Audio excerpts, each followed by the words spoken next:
আমরা ইদানিং শুনছি যে বাংলাদেশের প্রধানমন্ত্রী ভারত যাবেন। আমরা স্পষ্টভাবে বলতে চাই, জাতীয় নাগরিক পার্টি মনে করে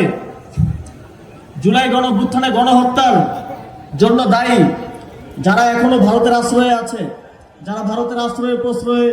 এই সাক্ষাৎকার তারপরে প্রেস ব্রিফিং করে যাচ্ছে, এবং সর্বশেষ ওসমান হাদির খুনিরা যারা ভারতের হাতে বন্দী অবস্থায় আছে, তাদেরকে বাংলাদেশের মাটিতে ফেরত না দেওয়া পর্যন্ত প্রধানমন্ত্রী যদি ভারতের মাটিতে পা রাখেন, এইটা এই দেশের জনগণের সাথে গাদ্দারি হবে। তাদেরকে আগে বাংলাদেশে ফিরিয়ে আনেন,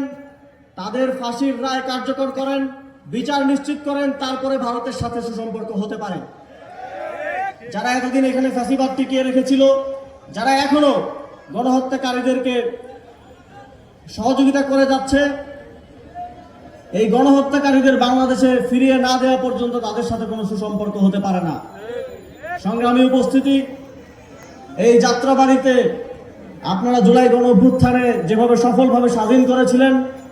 আগামীর বাংলাদেশে গণভোটের রায় বাস্তবায়ন